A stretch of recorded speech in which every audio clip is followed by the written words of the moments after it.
আসসালামু আলাইকুম এভরিওয়ান, সবাই কেমন আছেন? আশা করি সবাই খুব ভালো আছেন। আমরা আল্লাহর রহমতে বেশ ভালো আছি। আজকে আমার হাজব্যান্ডের হ্যাপি বার্থডে, তো বার্থডে সেলিব্রেশন করার জন্য আমরা কাচ্চিডিয়ায় চলে গিয়েছিলাম। আর যেহেতু মানে একটু নিরিবিলি পরিবেশ থাকে, বাচ্চারা একটু কমফোর্টেবল ফিল করবে বলে এখানে যাওয়া। তাছাড়া আমার বাসায় সুলতান ডাইন, ওখানেই যাওয়া হয় বেশি। তো এখানে তো ওই তো এসে একদম আয়না দেখা শুরু করছে। আর এখানে হচ্ছে আমরা মেনু সিলেক্ট করছিলাম। এখানে ফ্যামিলি প্যাক যেটা সেটাই নিলাম, কারণ ফ্যামিলি প্যাকেজের মধ্যে দেখা যাচ্ছে রোস্ট আছে, আবার হচ্ছে খাসি রেজাল্ট আছে। তো আমরা রোস্টটাই নিচ্ছিলাম, কারণ বাচ্চারা খাসি গরু খেতে চায় না, রোস্টটা খুব স্বাচ্ছন্দ্য বোধ করে খায়। তারপরে আমি একটু এদিক ওদিক ভিডিও করছিলাম, আর আমার মেয়ে তো ঘুরে বেড়াচ্ছিল। আর এখানে যেহেতু খাবার রেডিই থাকে, খুব একটা বেশি দেরি হয় না খাওয়া সার্ভ করতে, কারণ ওদের ওখানে সব খাওয়া রেডি থাকে।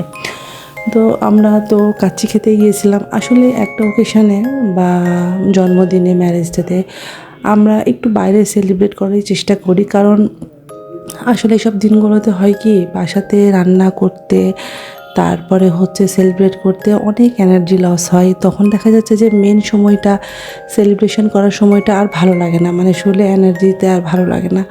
তো আমরা চেষ্টা করি যে এই দিনগুলো বাচ্চাদের, আমাদের যার জন্মদিনই হোক না কেন, আমরা একটু বাইরে যাই। বাইরে আর ভালোও লাগে, বাইরের পরিবেশে বাচ্চারা খুব এনজয় করে।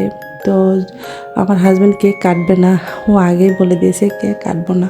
তারপরেও জোর করে দেখি, চেষ্টা করে রাতে কেক কাটানো যায় কি। আর এটা হচ্ছে দুপুরের সময়, যেহেতু আমরা দুপুরে লাঞ্চ করতে গেছিলাম। আমরা ডিনার মানে সেলিব্রেশনের সময় রাতে ডিনার করতে যাই না, কারণ দুপুরে একটু ভরপেট খাওয়া যায়, রাতে তো ওভাবে খাওয়া যায় না, তো রিচ খাওয়ার সমস্যা হয়।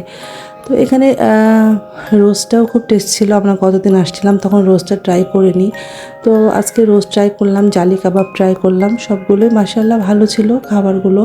ওদের বুরানিটা আমার কাছে খুব বেশি টেস্ট লেগেছে। আর অ্যাজ ইউজুয়াল ও তো বাদামের শরবতটা বেশি খায়, তো ওর জন্য বাদামের শরবত অর্ডার করা হয়েছিল। তারপরেও তো সবাই আমরা খাওয়া দাওয়া করছিলাম। অলরেডি দুপুর 2টা বেজে পার, তো সবারই ক্ষুধায় লেগে গেছিলো। কিন্তু দেখা যাচ্ছে যে আমরা খাওয়ার পর, মানে আজকে আবহাওয়াটা অনেক সুন্দর ছিল মাশাআল্লাহ। তো ওকে বললাম যে চলো আমরা একটা কেক নিয়ে যাই, তো ও কোনোভাবে কেক কাটতে রাজি না। তারপরে এই যে খাওয়ার পর যে মশলাটা দেয়, এটা এত টেস্টি, আমি আবার ওদের কাছ থেকে এক্সট্রা চেয়ে নিলাম। তো মেয়ে তো খুব এনজয় করছে, বলছে মা খাওয়াটা খুব টেস্টি ছিল, মজা ছিল।